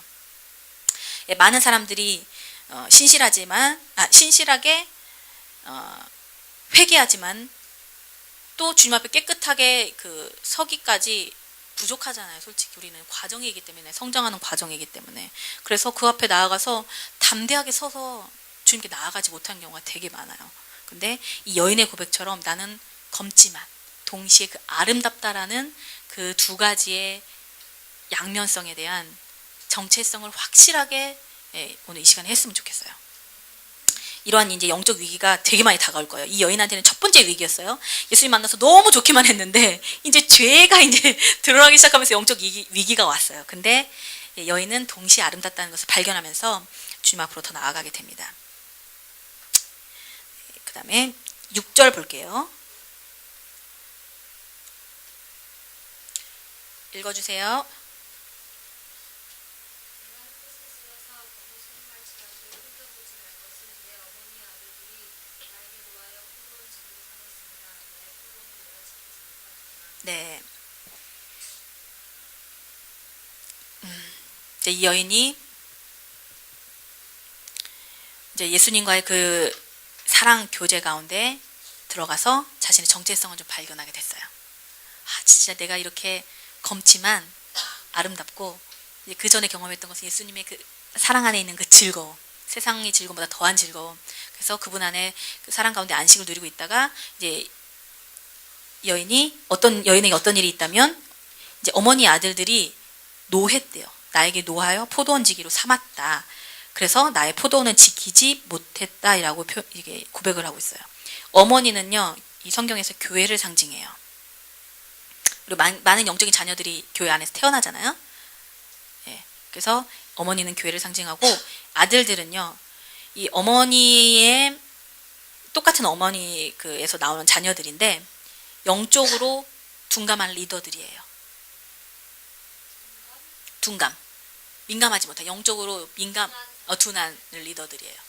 제거 쉬운 성경에는 오빠만 나와요. 네, 오빠들이에요, 오빠들. 왜 어머니 아들들이 여인에게 화가 나게 됐을까요? 예, 질투. 좋아요. 질투도 있어요. 그들은요, 그녀가 갖고 있는 어떤 예수님에 대한 개인적인 그 친밀함과 열정을 이해할 수 없어요. 그러니까 이 여인이 만나서 얼마나 좋았겠어요. 우리 교회에서 처음 예수님 만난 사람 보면 딱 표가 나잖아요. 그렇죠? 불 있고 막 열정적이고 막 보면은 우리는 다 같이 좋아하지만 안 좋아하는 사람들도 있어요. 그것을 이해하지 못하는 사람들. 너무 오버한다. 그리고 이제 전통적인 종교적인 교회 가면 더 심하겠죠. 이게 누르죠, 영적으로. 이제 방언하면 방언을 못하게 한다든지, 아니면 뭐 신학적으로 이렇게 성경적으로 너무 이렇게 위험하게 이렇게 보는 시선들도 있고, 예, 그래요. 그래서 화가 났다라는 표현을 써요. 근데 또 한 가지, 또 그들의 관점에서 보면 그렇지만 또 우리의 그 관점에서 보면 이럴 수도 있어요. 이제 새신자랑 마찬가지잖아요. 이제 예수님이 처음 만나서 이 여인이 그랬는데, 이 여인이 아직 다듬어지지 않은 부분이 분명히 있을 거예요. 그렇죠? 열정은 있는데 아직 다듬어지지 않은 거예요. 근데 그 부분이 때론 그 아들들, 교회의 영적인 리더들에게 불편함을 주는 거죠. 자기 자신은 모르지만 이제 하나님을 만났기 때문에 그 영적인 우월감으로 교만해질 수도 있고요. 그리고 자기 집중적인 모습을 나타낼 수가 있어요. 그래서 교회 질서를 해칠 수도 있고, 네, 때로는 너무 난 뭐 하나님께만 들을 거야라는 어떤 자기 집중적인 어떤 모습들을 보일 수도 있어요. 그래서 아들들이, 첫 번째 아들들만 잘못은 아니에요. 아들들이 이제 그 영적인 어떤 열정과 하나님의 개인적인 친밀한 것들을 이해하지 못했기 때문에 화가 났고, 또 하나는 여인이 아직은 미성숙하기 때문에 이제 화가 난 거예요. 그래서 예수님에 대한 열정들은 그 지혜와 겸손함으로 길들여져야 돼요. 교회 안에서 이런 거 많이 경험해 보셨나요? 저는 제가 좀 많이 그랬었던 것 같아요. 제가 이제 딱 하나님 만나고 나서 천안에서 만났거든요. 천안에서 하나님 만나고 나서 다시 기존 교회, 예전에 다니던 교회를 갔어요. 너무 가고 싶었어요. 이렇게 내 삶이 바뀌었으니까 거기서 나누고 싶은 거죠. 딱 갔는데 막 눌리기 시작했어요. 저를 이해해주지 못했고, 그랬고 나도 교만했고, 가지고 막 이 부딪히더라고요. 그래서 결국에는 이제 떠나게 되는 과정이 있었었는데, 그 과정에서도 제가 그때 어렸기 때문에 그때는 최선을 다했다고 생각하지만 너무나 아쉬움이 많아요. 그래서 우리는 지혜와 겸손함으로 우리는 길들여져야 돼요. 그래서 포도원지기를 삼았다고 그랬잖아요. 노아에서 포도원지기. 그래서 이 포도원을 지키지 못했다는 것은 아들들이 이제 그 영적 리더들이 그냥 열정이 있으니까 무조건 세우는 거예요. 일을 맡기는 거예요. 그러니까 여인이 이제 막 일을 하기 시작하면 열정이 있으니까 막 교회에서 하는 일 다 좋잖아요. 무조건 다 하는 거예요. 그래서 과도한 사역을 하는 거예요. 과도한 사역. 과도한 사역을 함으로써 영적으로 소진되게 되었어요. 그래서 과도한 사역을 하게 되니까 정작 이제 자신이 하나님과의 관계 안에서 누려야 될 그 자신의 포도원을 지키지 못한 거예요. 예, 내 포도원 지키는 것은 내 마음이거든요. 하나님과의 친밀한 교제 가운데 있는. 예, 영적 소진은 성령님과의 연결됨 없이 예수님과의 친밀한 교제 없이 일하는 종교적인 멍에에서 오는 거예요. 단지 일이 많다고 해서 오는 게 아니에요. 많은 일을 하더라도 연결돼 있으면 그 일이 가능케 하세요. 하나님이 능력이 많으시기 때문에. 그리고 혹시 이런 것도 있어요. 사람에 대한 두려워. 그리고 내가 이 일을 통해서 내가 인정받아야지 하는 그런 불순한 동기에서 시작한 일들도 결국엔 영적인 소진을 가져오게 돼요. 그래서 우리가 예수님을 만나서 지금 그런 과정을 많이 겪어 오셨었나요? 간사님? 간사님 이런 경험이 있으셨나요? 네, 제가 가서 한 게 뭐였냐면 새벽 기도, 그다음에 일주일에 몇 명 이상에게 복음 전하고 그 지역을 다 돌아다니면서 전도지를 다 꽂고 다녔고 시장 가서 아이들 전도하고 그리고 막 훈련 받고 막 이런 것들을 계속 했어요. 꼭 하루에 1시간 이상은 무릎 꿇고 기도하고. 아, 맞네요. 네, 이런 일들이 있었었는데 그게 안 좋은 게 아니에요. 다 좋은데 성령님과의 연결 없이 했던 거. 자꾸 차츰차츰 내가 맨 처음 이게 가능했어요. 1시간 동안 무릎 꿇고 기도하는 거 1시간 금방 가잖아요. 근데 시간이 지나면 지날수록 딱 보면 15분? 40분, 20분만 하면 된다. 와, 그거 그렇게 제가 돼버리는 거 보면서 와, 이게 이 기도는 즐거운 것인데 이게 되게 힘들게 돼버리더라고요. 그래서 막 같이 살면서 간사님이 저 되게 많이 정죄했어요. 잘 안 한다고. 아무튼 이 일이 많아서가 아니라 제 안에 공급받을 성령님으로 충분히 공급받을 수 있는 그게 없었던 거예요. 그러니까 되게 충만한 상태에서도 이게 차츰차츰 사그라들더라고요. 근데 이건 저의 선택이었어요. 근데 그 교회 가기 전에 목사님이 그쪽 교회 가는 것에 대해서 말리려고 했었지만 저는 그 교회를 가야 된다고 100% 자의 내가 주장하고 있었어요. 네, 거기도 이제 간사님도 있었고 그랬기 때문에 그 좋아하는 애기들도 많이 있었고 인간적인 것 때문에 그때는 이제 영적으로 좀 그게 잘 몰라서 나중에 알게 되면서 나의 선택이었어요. 이 여인도 이런 선택을 결국엔 하게 된 거예요. 예수님과의 그 친밀함 가운데 있다가 오빠들이 포도 얹기를 시키니까 그 일을 하게 된 거예요. 그러면서부터 영적인 소진이 오게 됐죠. 예, 그 다음에 밑에 볼게요. 그래서 그녀의 자신의 포도원 그 예수님의 친밀함 가운데서 멀어진 자신을 발견하게 됐어요. 그래서 나 흘겨보지 마라 이렇게 얘기하면서 나 이래서 이렇게 됐다. 그래서 그녀가 원했던 것은요. 내가 이제 달려가겠다고 사절에서 표현했던 것처럼 예수님에 향한 열정이었어요. 그분의 입맞춤, 말씀에 대한 입맞춤에 대한 그 열망이었었는데 이제 잃어버리고 된 것을 잘 발견하게 되니까 이제 여인은 다시 그것을 찾으려고 노력해요. 다시 찾으려고. 그래서 이제 그 다음 절에는 이제 찾으려고 노력하는 부분이 나옵니다. 7절 내 마음에 사랑하는 자야 너의 양떼 먹이는 곳과 오정에 쉬게 하는 곳을 내게 구하라. 내가 내 동무 양떼 곁에서 어찌 얼굴을 가리운 자 같이 되랴.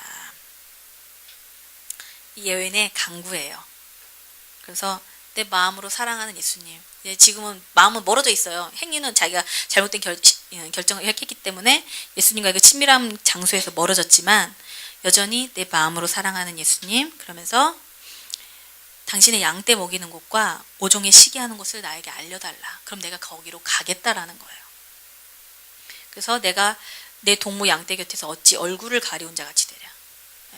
예수님이 먹이는 양떼가 아니라 동무의 양떼예요. 예수님 자신이 아닌 다른 사람이 먹인 양떼 곁에서 이제는 얼굴을 가리운 것처럼 희미한 거예요. 예수님과의 그 친밀함 가운데서. 우리가 그런 시간이 또 있죠. 사역이나 막 영적 소진이 됐을 때는 주님 너무나 멀리 보여요. 그래서 주님께 음성을 직접 들을 수가 없어요. 또는 예수님이 아닌 다른 사역자들. 네. 양떼를 치고 있는. 그래서 다른 사람을 통해서 예수님의 음성을 들어야 돼요. 때로는. 그렇죠? 그럴 때가 있어요. 그래서 여인은 이전에 누렸던 예수님과의 친밀함에서 나오는 그 즐거움을 경험했기 때문에 주님께 다시 이렇게 간구하고 있는 거예요. 그래서 예수님이 대답을 해주시죠. 그게 이제 8절에서 1장 8절. 예수님은 뭐라고 말씀하시냐면은 여인 중에 어여쁜 자야 내가 알지 못하겠거든 양떼 발자취를 따라 목자들의 장막 곁에서 너의 염소 새끼를 먹일지니라 라고 말씀해 주세요. 예수님은요 우리가 간구하면은 대답을 해주시는 분이라는 거예요. 그리고 우리가 실수해서 다시 이렇게 주님이 이렇게 주님이 있는 곳이 어딘지도 몰라서 지금 다시 당신이 어디 계십니까라고 좀 물어보는 거잖아요. 그런데도 여전히 나의 여인 중에 어여쁜 자야라고 우리에게 말씀해 주시면서 되게 온유한 모습으로 그리고 내가 알지 못하겠거든. 야, 네가 지금 네 상태가 이런데 지금 이게 아니라 너가 지금 잘 모르는구나. 그래서 알려주겠다라고 이렇게 온유한 태도로 대답해 주시는 거예요. 첫 번째로 양떼의 발자취를 따라 그다음에 두 번째는 목자들의 장막 곁에서 세 번째로 너의 염소 새끼를 먹일지니라. 이 세 가지의 방법을 제시하시면서 내가 있는 곳에 오려면 이걸 해야 된다라고 말씀해 주세요. 양떼들의 발자취를 따라라는 것은 무슨 뜻이냐면은 양떼, 그리스도의 몸 안에서의 삶을 얘기하고 있어요. 양떼 발자취는 모든 양들이 하나님과 함께 걷는 장소예요. 그리스도의 몸으로부터의 고립은 하나님을 추구하는 갈망에서 생긴 게 아니에요. 나 하나님 더 추구할래 해가지고 이제 그리스도 몸과 함께 떨어지는 사람도 있죠. 결코 하나님 원하시는 것도 아니고 성경적이지도 않아요. 그 하나님을 그 양떼의 거기로부터 고립되고자 하는 것은요. 거절감, 쓴뿌리, 수치로부터 기인한 것들이에요. 그리고 마귀는요. 우리를 파괴하기 위해서 꼭 그 방법을 선택하더라고요. 고립되기. 그래서 절대로 그리스도의 몸 가운데서 고립되는 것을 허락하지 마세요. 유혹이 다가와요. 자기 어떻게 해요?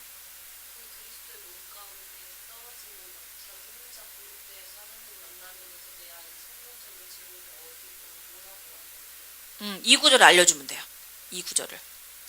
아가서 1장 8절에 있는 말씀으로 너가 정말 하나님 만나기 원한다는 것은 예수님이 우리한테 알려주신 거잖아요. 그래서 너가 하나님을 추구한다고 해서 너 혼자 딱 떨어져서 그리스도의 몸 가운데 들어오지 않는 것은 예수님의 방법이 아니다. 예수님은 양떼 발자취를 따라갈 때 그때 내가 거기 있다라고 말씀해 주신다고 이 아가서 1장 8절을 말씀해 주시면 돼요. 그리고 목자들의 장막 곁에서는요. 영적 권위에 대한 순종이에요. 예수님은 우리가 겸손하게 열린 마음으로 주님이 주신 리더들을 대하기를 원하세요. 근데 모든 리더들이요. 예수님처럼 완전하진 않아요. 맞죠? 왜 하나님이 그 불완전한 리더들 가운데 우리가 순종하기를 원하시도록 그렇게 하셨을까요? 맞아요. 그 말씀. 좋아요. 그것처럼 불완전한 리더들을 통해서 우리를 다루실 부분이 있기 때문이에요. 그리고 그 불완전한 리더와의 관계를 통해서 우리 마음에 정리되지 못한 것들을 보여주기 원하시는 거예요. 이 여인이 지금 받았던 것은 뭐냐면요. 그 아들들, 오빠들에게 의해서 어떻게 보면은 이용당한 거잖아요. 그래서 거절감까지 쓴뿌리가 남아있는 상태예요. 그럼에도 불구하고 다시 그 영적 권위 순종을 예수님이 원하시는 거예요. 왜냐하면 그 쓴뿌리를 치유하기 원하시기 때문이에요. 그리고 여인의 겸손함을 요구하시는 거예요. 겸손함과 권위를 향한 열린 마음으로 그래서 계속 나아가라고 여인에게 말씀해 주시는 거예요.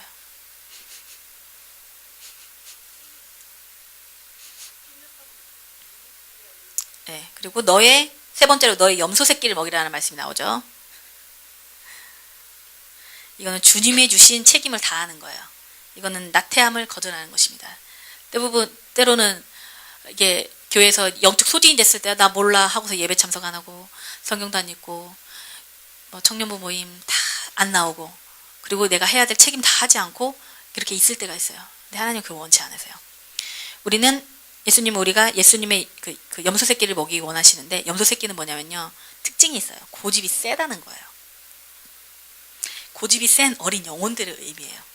그래서 어린 영혼들을 먹여야 하는 책임감을 우리가 받아들일 때 우리는 우리 안에 있는 이기심이 있어요. 이기심.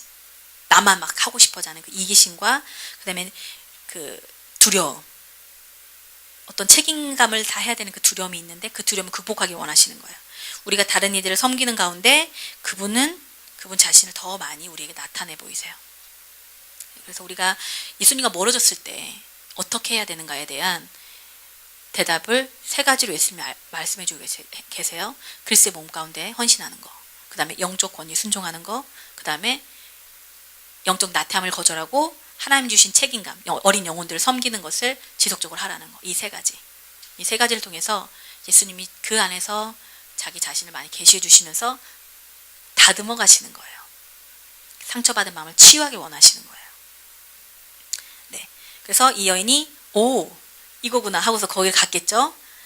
근데 이제 이 여인이 이렇게 물어봤어요. 그리고 예수님이 대답해 주시고 그다음에 9절 볼게요. 1절 9절. 1장 9절. 9절에서 11절까지 한꺼번에 볼게요. 읽어 주세요. 내 사랑아 내가 너를 바로의 병거에 준마있게 하였구나. 내 두 뺨은 땅 머리털로 내 목은 구슬뱀으로 아름답다. 우리가 너를 위하여 금사슬에 은을 박아 만듭니다. 네. 여기까지만 하고 끝낼 거예요. 네. 그 바로의 병거에 비교를 했죠. 예수님께서 여인을. 당시에 바로의 병거를 끄는 말들은요. 가장 강하고 가장 빠르고 가장 훈련된 말을 사용했어요. 근데 그 솔로몬이요. 그 말을 수입해서 자기 병거를 끌게 했어요. 네. 그래서 예수님께서 그 준마로 비유하신 것은 그녀의 결단, 다시 예수님의 친밀함으로 돌아가고자 하는 그 열정을 하나님이 되게 강하게 보셨다는 거예요. 크게 보셨다는 거예요. 그리고 또한 앞으로 여인을 훈련시키실 거예요. 강하게 훈련시키실 거에 대한 하나님의 의지도 나타나 있어요. 그리고 그 뺨은 머리털로 목은 구슬개미로 아름답다라는 말이 있죠. 뺨은요 감정을 상징해요. 부끄럽거나 화나거나 기쁘거나 하면 이 뺨에 이게 표시가 되죠. 그래서 감정을 나타내요. 감정. 그래 목은 의지를 상징해요. 그래서 그것을 여기서 땀은 머리털로 되어 있는데 장신구라고 영어는 장신구로 해석이 될 수 있거든요. 두 뺨은 장신구로, 내 목은 구슬개미로 아름답다. 예. 여전히 미성숙하지만요. 예수님은 우리의 감정과 그 의지, 주님께 다시 돌아오고자 하는 그 의지를 하나님께서 아름답게 여기신다는 거예요. 그리고 우리가 너를 위하여 금사슬에 은을 박아 만들리라. 그래서 여기서 또 우리가라는 것이 나오죠. 아까 여인이 1장 4절에서 우리가는 그래서 믿는 자들과 함께 예수님을 찾아가는 그 우리가였고요. 여기서 우리가는요. 성부, 성자, 성령님을 상징해요. 네. 그래서 우리가 너를 위해 금사슬에 은을 박아 만들리라. 금사슬은요. 금은 하나님의 속성을 상징하고요. 은은 예수님의 구속을 상징하고 만들리라. 이거는 성령님의 운행하심을 나타내고 있어요. 그래서 이 삼위일체 하나님께서 우리의 삶을 이끄시는 모습이에요. 우리 삶을 다듬어 가시는 방법이에요. 그래서 이 하나님의 본성, 하나님의 금사슬은 하나님의 예정하시며 태초부터 내가 너를 지목해서 불렀다. 그래서 너를 나의 신부로 불렀다라는 그 태초부터 계획되어진 하나님의 예정하심이고요. 그 다음에 그 예정하셔서 예수님의 십자가로 우리를 구속하신 것. 예. 그리고 성령님의 도움으로 인해서 우리가 거룩해져 가는 거예요. 예수님의 구속. 그래서요, 그분은 분명히 이것을 이루실 거예요. 세 분께서 연합하셔서.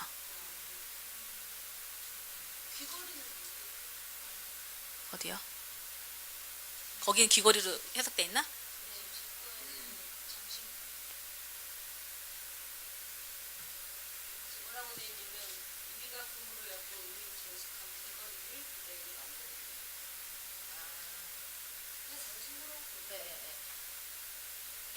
어떤 그 귀걸이나 장신구 같은 거는요. 아, 그래요? 그 이제 그냥 장신구라고 할게요. 귀걸이나 이거는 사람이 손으로 만든 거예요. 그렇기 때문에 창조성, 하나님이 창조성 그리고 독창성이에요. 그래서 하나님이 독특한 방법으로 성부, 성자, 성령님께서 우리만의 다 똑같이 공산품처럼 찍어내듯이 팍팍 찍어내는 게 아니라 성전 전도사님만의, 신숙 언니만의, 명현님만의 하나님의 계획하심으로 그 삶을 다듬어 가신다는 것을 의미해요. 장신구는요, 많이 손으로 다듬어야 돼요. 그래서 이어링이나 목걸이나 이런 걸로 많이 표현돼 있어요. 그래서 우리 예언에 보면은 보석이라고도 많이 표현되잖아요. 세공 잘 돼 있는 보석, 다이아몬드나 이런 것들로. 이것도 같은 맥락에서 하나님께서 그렇게 우리를 만들어 가실 것이 되는 만들리라라는 의지가 강하게 드러나 있어요. 네. 오늘은 1장 1절에서부터 11절까지 나갔어요. 그래서 언제 이 8장까지 다 나가냐고 걱정하시는 분이 혹시 있으실 것 같은데, 예, 이 아가서에서 1장이 상당히 중요한 부분이에요. 이 정체성 없이는 뒤로 나갈 수가 없어요. 그렇기 때문에 좀 자세하게 나갔고, 그 다음부터는 좀 더 빠르게 나갈 수도 있을 거예요. 그래서 이 이제 1장을 통해서 우리가 취해야 될 것들이 몇 가지 있었죠. 예. 하나님과의 그 만남을 통해서 자신의 정체성, 나는 신부구나, 하나님의 사랑을 받는 자구나, 그리고 하나님의 그 사랑이 세상에 있는 어떤 즐거움보다 더 낫구나라는 그 고백, 예. 그것이 우리의 삶에 이루어지는 거예요. 그래서 앞으로도 이제 계속 이 여인과 왕의 러브 스토리를 통해서 그 왕이 여인을 어떻게 인도하는지, 좀 이렇게 자신의 신앙생활하고 조금 연관되는 부분이 있죠. 오늘 1장만 했는데도. 근데 이제 2장, 3장, 4장, 8장까지 가다 보면은요, 더 비슷한 부분이 많을지도 몰라요. 그래서 나는 지금 하나님께서 아가서 4장을 다루시고 있구나. 하나님께서 나는 3장을 다루시고 있구나. 아직도 1장 그게 아니에요. 왜냐면 8장 갔다가 다시 1장으로 갈 수도 있어요. 저 보니까 그렇더라고요. 저는 주님 어디쯤 왔습니까? 하면서 제가 제일 궁금했었거든요. 제 믿음이 어느 정도니까, 제 사랑의 성숙이 어느 정도니까 봤는데 왔다 갔다 하더라고요. 어쩔 땐 좋을 때는 막 여기까지 갔다가 또 떨어질 때는 1장까지 또 떨어질 수도 있고, 그래서 다시 막 그 정체성을 다시 발견해서 하나님의 사랑을 확인해야 되는 경우도 있고, 그래서 예, 이런 것들을요, 이론적으로 알기보다는 실제로 경험한다는 게 가장 중요해요. 예, 그러면 이 아가서가 되게 재밌어질 거예요. 그래서 이제 하나님 안에 있는 즐거움을 제가 이 1장을 준비하면서 여러분에게 가장 주고 싶었던 메시지는 그 즐거움이라는 거예요. 하나님께 나아가는 것은 정말 즐거운 거다. 근데 하나님 앞에 즐거움이 있는데, 시편에 16편 11절에 보면은요, 주의 앞에는 기쁨이 충만하고 주의 우편에는 영원한 즐거움이 있나이다. 다윗의 고백이에요. 다윗은요, 주님 앞에 나아가는 자였어요. 나아가야 주님 앞에 즐거움이 있구나 라고 알 수 있어요. 아무리 그냥 지식으로 즐거움이 있어요 라고 해도 경험되어지기까지 우리가 주님 앞에 나아가야 되는 우리 의지가 있어야 되는 거예요. 네. 그래서 시편 104편 34절에 나는 여호와로 인하여 즐거워하리로다. 또 시편 105편 3절에 보면은요, 무릇 여호와를 구하는 자는 그 마음이 즐거울지로다. 네. 여호와를 구하면요, 여호와 앞에, 주님 앞에 나아가면요, 그 마음이 즐거워지는 거예요. 계속 즐거워지는 거. 성규가 아약 갔다 와서 너무 좋다고 계속 그러더라고요. 너무 좋다, 너무 좋다. 네. 주님 앞에 있는 그 즐거움을 좀 맛본 거죠. 네. 그러면 계속 주님 앞에 나아가면 더한 즐거움이 계속 흘러나올 거예요. 예, 예수님이요, 어느 정도로 우리를 즐거워하셨냐면 그 십자가를 참으실 정도로 즐거워하셨어요. 고통을 참으실 정도로. 우리 비유는 좀 그렇지만 그 소풍 가기 전날, 그 만약에 이거 숙제 다 소풍 가기 전날 되게 즐거워서 그 밤에 시간이 되게 그 비유가 좀 그런가? 아무튼 어떤 앞에 즐거움이 있다면 그 지금 현재 당하고 있는 고난이 그렇게 고난스럽게 여겨지지 않는, 만약에 이제 나에게 뭐 이것을 하면 되게 힘든 일이지만 뭐 1,000만 원을 주겠다든지 1억을 주겠다 하면 그 1억을 바라보고 즐거워서 하지 않겠어요? 네, 그것처럼 하나님이 우리 자신을 너무나 즐거워하셔서 십자가를 참으실 정도로 즐거워하셨다는 거예요. 히브리서 12장 2절에 보면은 저는 그 앞에 있는 즐거움을 위하여 십자가를 참으사 부끄러움을 개의치 아니하시더니. 네. 주님 앞에 가면 즐거움이 있어요. 그렇지만 주님이요, 우리가 거물지라도 우리 자신 자체를 즐거워하신다는 거예요. 네. 우리가 연약할지라도, 우리가 죄 가운데 있을지라도, 계속 넘어질지라도 그 어떤 것도 우리의 가치를 떨어뜨릴 수가 없어요. 왜냐하면 하나님 우리의 행위를 보시지 않기 때문에, 우리 마음의 중심을 보시기 때문이에요. 그래서 마이클 비클이 이런 얘기를 했는데 제가 이 말씀을 되게 좋아해요. 성경 구절은 아닌데, 우리는 죄인인데 하나님을 좀 더 사랑하려고 노력하는 게 아니라 우리는 주님의 연인, 신부인데 죄로 인해서 좀 괴로워할 뿐이다. 정체성이 확실해요. 죄인의 정체성이 아니라 신부의 정체성으로 주님 앞에 나아가고 있는 거예요. 그래서 죄 때문에 주님 앞에 나가서 막 하려고 막 괴로워서 이게 아니라 신부인데, 그래서 신부는 뭐예요? 정말 신랑하고 연합된 상태잖아요. 너무나 그 사랑의 뜨거운 상태인데 죄로 인해서 약간 괴로워하는 상태. 이게 우리의 정체성이에요. 예, 여러분의 정체성이 신부예요. 저의 정체성도 신부. 예, 여전히 연약할지라도 신부의 정체성을 가지고 주님 앞에 담대히 서는 저와 여러분이 됐으면 좋겠어요. 그래서 이제 앞으로 삶을 사시거나 앞으로 인생 가운데서 이 처음에 말한 신부의 패러다임을 가지고 내 삶을 바라보게 된다면, 아, 주님이 나를 이렇게 다루고 계시구나, 이렇게 이끌고 계시구나, 예, 이것들을 알게 되면 주님과의 새로운 관계가 더 열리실 것 같아요. 예, 그래서 앞으로 3강이 남았는데 더 잘 준비할 수 있도록 기도 많이 해주세요. 네, 오늘은 여기까지 하겠습니다.